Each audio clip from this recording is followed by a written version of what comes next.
पता नहीं इस इलाके के लोगों को कि कौन क्या करता। अरे इतने नालायक लोग हैं कि ये बेचारे बैलगाड़ी के ऊपर जो रेती निकालते उससे भी 100-100 रुपये तशरीफ फरमा। इलाके के तमाम जिम्मेदारान, पार्टी के तमाम जिम्मेदारान और मेरे सामने तशरीफ फरमा बुजुर्ग हजरात, नौजवान साथी और आसपास से मेरी तकरीर सुन रहे ऐसे मेरे तमाम ही हमदर्द साथी, और जहां तक मेरी आवाज जा रही है ऐसी मेरी मां और बहनें। पहलवान इधर आ रहे हैं, पहलवान इधर। दोस्तों और साथियों,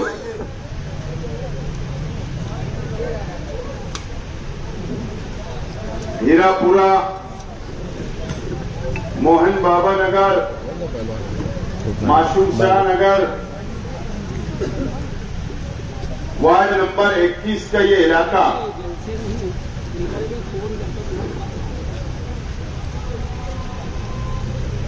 आज हम लोग असेंबली का इलेक्शन आप लोगों के सामने, आप लोगों के इलाके के अंदर वोट की अपील करने के लिए आए हैं। और सबसे पहले मैं आप लोगों से अपील करता हूं, मेरी मां बहनों से अपील करता हूं कि 20 तारीख को असेंबली का इलेक्शन होने जा रहा है और मेरा निशान ऑटो रिक्शा है, 3 नंबर का बटन है। आप लोग मुझको वोट देकर भारी अक्सरियत से कामयाब करें, मैं सबसे पहले आप लोगों से अपील करता हूं। मुझको मालूम हुआ कि कल से इस इलाके के अंदर कई लोगों को धमकाया जा रहा है, मीटिंग में जाना मत। कई हमारे गरीब मजदूर भाइयों के कारखाने में जाकर धमकाया गया। कई गली गली के अंदर घूमकर गरीबों को बोला गया कि शेख आसिफ की मीटिंग के अंदर जाना मत, और नहीं तो हमारा वहां पर कैमरा रहने वाला है और तेरा फोटो आ जाएगा तो बाद में देखो बहुत मारेंगे।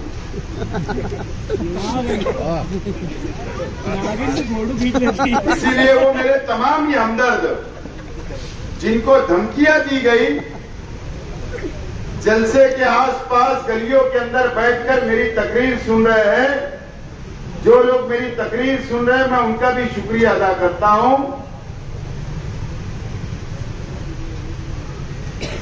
मुझे पता है कि इस इलाके के अंदर रहने वाले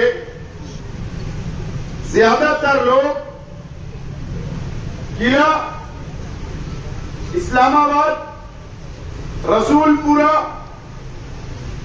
रविवार वार्ड से रहने यहां पर आए हैं और बेलबाग से हुसामतपुरा, इस इलाके से आप लोग यहां पर रहने के लिए आए। और आपको क्या पता था? आपने तो यह सोचा कि सस्ता प्लाट मिल रहा है, जमीन मिल रही है, मकान बना लिया जाएगा, परिवार के साथ गुजर बसर किया जाएगा। आप लोगों को क्या पता था कि ऐसे जंजाल में आके हम लोग फंस जाएंगे? क्या आपको ऐसा डराया जाएगा, आपको धमकाया जाएगा?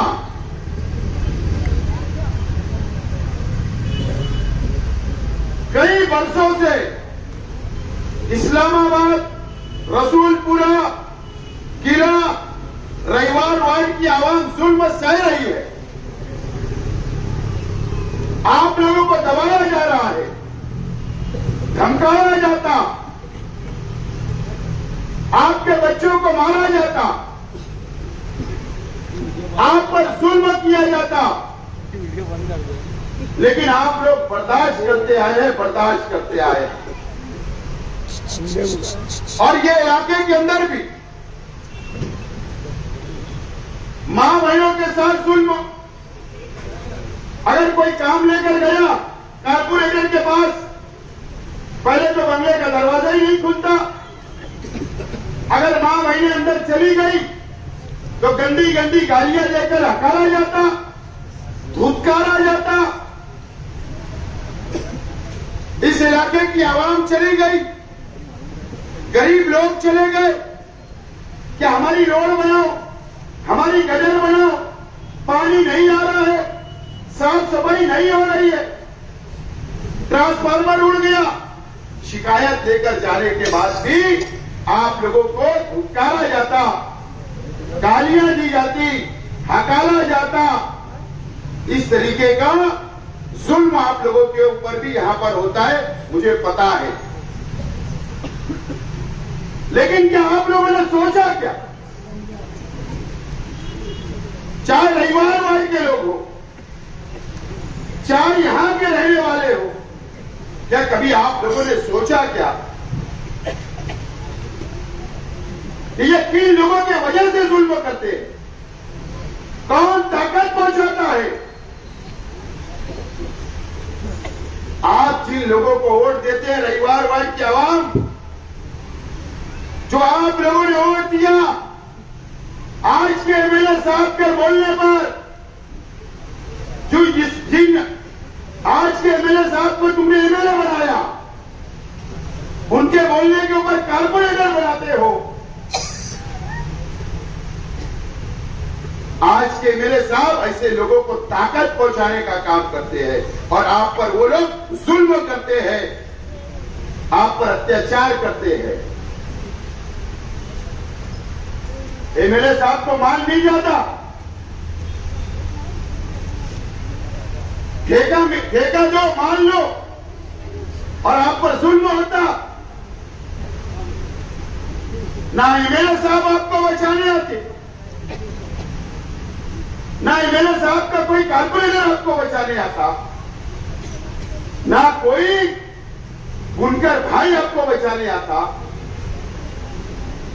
और आप इसी तरीके से जुल्म सहते रहोगे, बर्दाश्त करते रहोगे, रविवार वार्ड के लोग भी और ये इलाके के लोग भी। कब तक? तुम्हारे सामने पंचायत होती है अगर तुम्हारे घर की, लड़के ने अगर कोई गलती किया तो मां और बाप के सामने मारा जाता आपके बच्चों को। कब तक ये सहे आप जुल्म बर्दाश्त करोगे?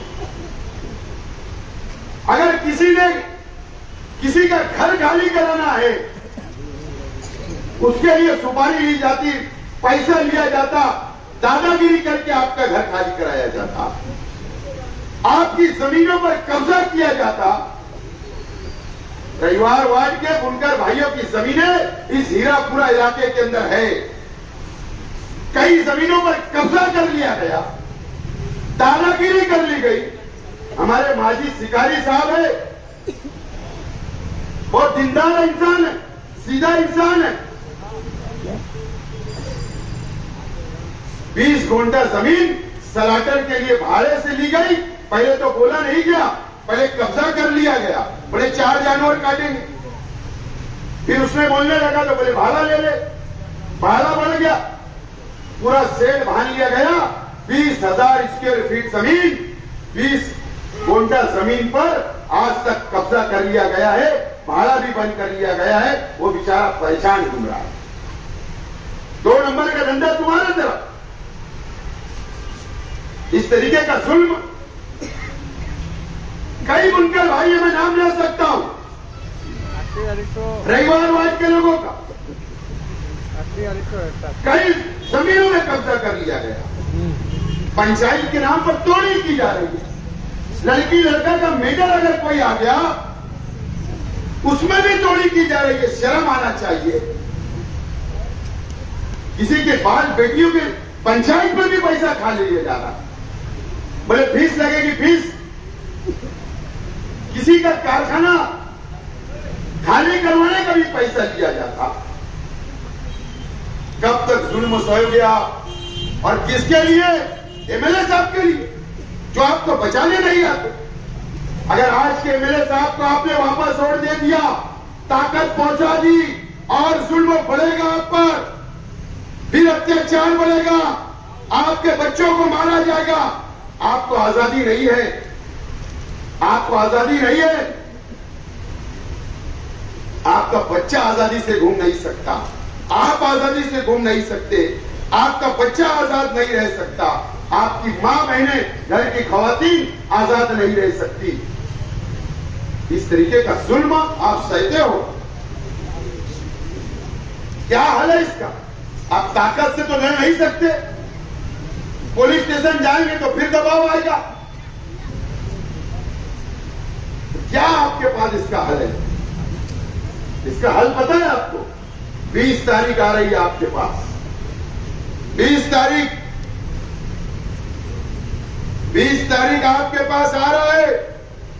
मेरी मां बहनें जो घर में बैठकर सुन रही है, मैं आपसे भी अपील करता हूं, अगर आपके बच्चे को आजादी चाहिए, अगर आपको आजादी चाहिए, अगर यहां के रहने वालों को आजादी चाहिए, तो 20 तारीख आ रही है, 20 नवंबर को आप मुझको वोट देकर भारी अक्सरियत से कामयाब करो। मैं आपसे वादा करता हूं, और इसीलिए जानबूझकर मीटिंग लिया हूं, आपसे वादा करने आया हूं। अगर आपको आजादी चाहिए कानून के मुताबिक, तो आज वादा करने आया हूं, मुझको कामयाब करो, मुझको वोट दो, मैं आपको कानून के मुताबिक आजादी दिलाऊंगा। ये वादा करने आज आपके बीच में आया। आज ये वार्ड का क्या हाल है? न रोड है, न गटरे हैं, न कोई सहूलत नहीं है, कोई बुनियादी सहूलत नहीं। ये रोड देखिए, वहां मेन रास्ता देखिए, अंदर के रास्ते देखो, बहुत हालत खराब है। कौन जिम्मेदार है मुझे बताइए? 5 साल पहले मेरे साहब वोट दिया, उन्होंने एक काम किया कि आप कारपोरेटर आपने चून कर दिया। अब तक तुमको आजादी भी मिल जाती, काम भी हो जाता, आजाद जिंदगी गुजारती। ठीक है, गलती हो गई, लेकिन आप गलती मत करो। ठीक है, मेरा झंडा मत लगाओ, मेरा बैनर मत लगाओ, मेरा बिल्ला मत लगाओ। जिस तरीके से आप मुझसे उधर आकर मुलाकात कर रहे हैं, मेरे भाइयों से आकर मेरे इलाके में मुलाकात कर रहे हैं, वैसी मुलाकात करो, और पेटी पे जाकर आपको सिर्फ खामोशी से वोट दे देना बस। उसके बाद पेटी खुलेगी, इंशाअल्लाह मैं चुन कर आऊंगा, उस दिन से आपको आजादी दिलाऊंगा, मेरा वादा आपको। मैंने क्या तहरीक चला रहा था इस इलाके के लिए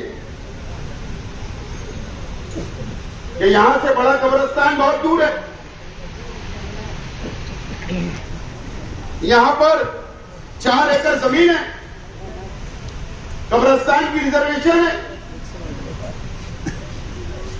मैंने आवाज उठाई, जमीन खरीदो, ठहराव किया, ताकि इस इलाके के अंदर एक कब्रिस्तान हो जाए। इलाका बढ़ रहा है, आबादी बढ़ रही है, मुसलमानों की बस्ती अल्लाह का करम है। क्या हुआ? उसके ऊपर लेआउट डालने का काम किया जा रहा था, कच्चा प्लाट गिरा लिया गया था, लाइन मार ली गई थी, आजू बाजू अतिक्रमण करने की शुरुआत हो गई थी। इनकी नीयत वहां पर भी खराब थी, वहां पर भी खराब थी, वहां पर भी कब्जा करने की कोशिश की जा रही थी। मैंने आवाज उठाई, बंद हुआ। मैंने तो दीनी तंजीमों को भी लेटर दिया। शहर के एमएलए इजाज उमर साहब बैठे, हम गए थे शहर के एमएलए साहब के पास, मुफ्ती इस्माइल साहब के पास मैं गया था, उनको लेटर दिया, उनको पूरी मालूमात दी कि ये इलाका है, तुम्हारे कारपोरेटर, तुम्हारी पार्टी के लोग कब्जा कर रहे, गैर कानूनी कब्जा कर रहे, ये लड़ाई मजहबी है, मिली है। कोई आवाज नहीं उठी, कोई साथ नहीं दिया गया और ना किसी ने दिया। बोले सियासी है। अरे सियासी आदमी हूं, जब ही तो बोला कब्रिस्तान बनाऊंगा। 107 सर्वे नंबर का कब्रिस्तान बनाया मैंने नया स्लाइडर हाउस के पास। सियासी लड़ाई बोल के छोड़ दिए। अल्लाह का खौफ होना चाहिए था मेरे साहब आपको। आप आलिम हो, आप मुफ्ती हो, सियासत 2 नंबर पे रखते, 1 नंबर पे आके दौरा करते और डिमांड करते कि वो अतिक्रमण हटाओ, वहां कब्रिस्तान बनाओ, मेरे मुसलमान रहते हैं। कुछ नहीं किया। फिर नियत खराब है वहां पर, फिर नियत खराब है। अगर आप चाहते हो इस इलाके के अंदर कब्रिस्तान होना चाहिए तो मैं तैयार हूं। कब्रिस्तान होना चाहिए, रोड अच्छी होना चाहिए, आपको सहूलत मिलना चाहिए, उसके लिए मेरी तैयारी। मैं आज आपसे वादा करने आया हूं एक और।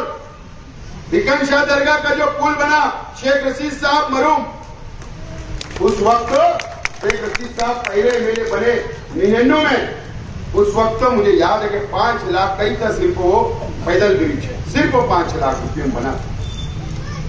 उसके बाद और एक मैं आज वादा करने आया हूं, यहां पर अगर आपने मुझको एमएलए बनाया, वोटे दी, चुन कर दिया, मैं आज वादा कर रहा हूं भिकन शाह दरगाह से लेकर मंसूरा तक, गैरेज लाइन तक एक ब्रिज बनाकर दूंगा, एक ब्रिज बनाकर दूंगा, ताकि आप लोग मंसूरा के रास्ते से डायरेक्ट यहां जाओ, वहां चले जाओ, धंधा व्यापार बढ़ेगा, रोजगार बढ़ेगा। इस रोड के ऊपर जितने मकानात है उनका रोजगार बढ़ेगा, वहां से गाड़ियां आने लगेगी, धंधा व्यापार बढ़ेगा और हमारे गैरेज देन वालों को भी जाने के लिए आसानी, मंसूरा के बच्चों के लिए भी जाने के लिए आसानी, मंसूरा की बच्चियों के लिए भी आसानी, सब आसानियां होगी। हमारे बच्चे बाहिफाजत इधर से आएंगे, मौसम उल्टे से जाना नहीं पड़ेगा, ये ब्रिज से आना नहीं पड़ेगा। मैं वादा करता हूं, जो मुझको चुनकर मैं करके देता हूं काम। मैं चाहता हूं इलाके का काम हो, कोई भेदभाव नहीं। ये मेरा शहर है, ये हमारा अपना शहर है। मैं हर इलाके में काम करने के लिए तैयार हूं, हर इलाके के अंदर। लेकिन हम मुसलमान हैं, एक अल्लाह, एक रसूल, एक कुरान को मानने वाले, हमारे अंदर कोई भेदभाव नहीं। हम जब मस्जिद में जाते हैं तो इमाम साहब के सामने अल्लाह अकबर बोलकर नियत कर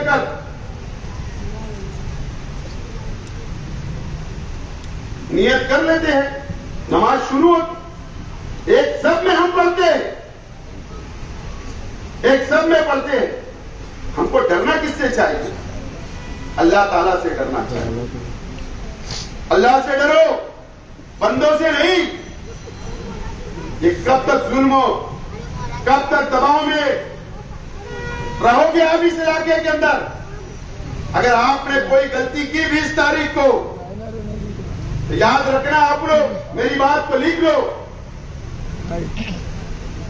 कि आपको एमएलए जो बनेंगे, अगर आपने गलती कर ली और आज के एमएलए को दोबारा वोट देकर चुन कर लाए तो बचाने नहीं आएंगे, इनके घर के ऊपर बिरयानी खाने आएंगे। याद रखना, बिरयानी खाने आएंगे। 5 साल वोट आप दो, एमएलए उनको आप बनाओ, कारपोरेटर आप बनाओ। एमएलए साहब क्या करते हैं पता है? मुझे बताओ कि आपके एक भी बच्चों को ठेका मिला क्या? एक भी बच्चों को रोजगार मिला क्या? जिले के एक भी बच्चों को रोजगार मिला क्या? इस्लामाबाद के एक भी बच्चों को रोजगार मिला क्या? नहीं।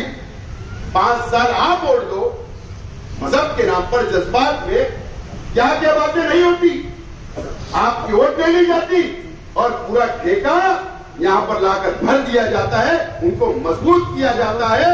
एमएलए साहब उनको भेज डालते हैं, पूरा काम, पूरी ताकत पहुंचाते हैं। आपसे कोई लेना देना नहीं। 5 साल आपको ढांकते भी नहीं, पूछते भी नहीं, आपका हाल चाल नहीं पूछते, आपके सुख दुख में नहीं आएंगे, आपका काम नहीं करेंगे। बस इलेक्शन आएगा, मुझको वोट दे दो, यही तरीका है।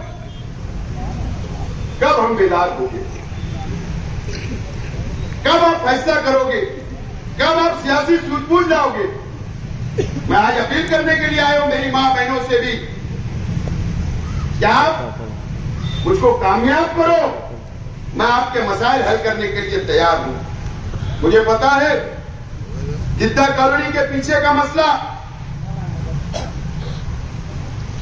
जमीनें बिक गई, मकानात बन गए आरसीसी के, कुछ न कुछ मामला उसके अंदर भी आते। ऐसे तमाम ही मामला इस इलाके के अंदर जो जमीनों पर कब्जा, तोड़ी बाजी, ये मुझ पर अच्छाई और बुराई की बात करें। क्या आपको पता नहीं इस इलाके के लोगों को कि कौन क्या करता? अरे इतने नालायक लोग हैं कि ये बेचारे बैलगाड़ी के ऊपर जो रेती निकालते उनसे भी 100-100 रुपये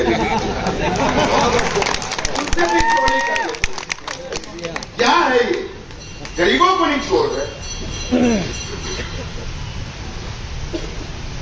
बस कुछ नहीं, मैं ना झंडा दूंगा आपको, न बैनर दूंगा, कुछ मत करो। स्लिप आएंगी चाहे किसकी भी हो, कोई डरने की नहीं। 3 नंबर बटन और रिक्शा, जाकर बटन दबाना शुरू कर दो। बस आपको इंशाअल्लाह 23 तारीख के बाद आजादी मिलेगी और कानून के मुताबिक मिलेगी। आप 3 नंबर पर मेरी मां बहने, मैं आपसे भी अपील कर रहा हूं, आप घरों में मेरी बातों को सुन रहे सुन रहे हो आप मेरी बातों को। आप आपके बच्चों के मुस्तकबिल के लिए, आपके परिवार के मुस्तकबिल के लिए मेरी मां बहने मुझको वोट देकर कामयाब कर दो। मैं आपके बच्चों का मुस्तकबिल बनाने के लिए आया हूं, आपके परिवार की हिफाजत करने के लिए यहां पर आया हूं। आप मुझको कामयाब करें मेरी मां बहने। मैं इस इलाके के तमाम ही मस्जिद के ट्रस्टियान से वादा करता हूं, तमाम ही ट्रस्टियान के 110 मस्जिद तक सोलार लग गया, काम शुरू है। मैं इस इलाके के अंदर जितनी भी मस्जिद है, मदरसा है, इंशाअल्लाह कामयाबी अगर अल्लाह ने दी तो आपकी मस्जिदों पर भी सोलार लगाऊंगा, ये वादा करके यहां से जा रहा हूं। और 3 नंबर बटन रिक्शा निशान पर वोट देकर भारी अक्सरियत से कामयाब करो। बहुत बहुत शुक्रिया।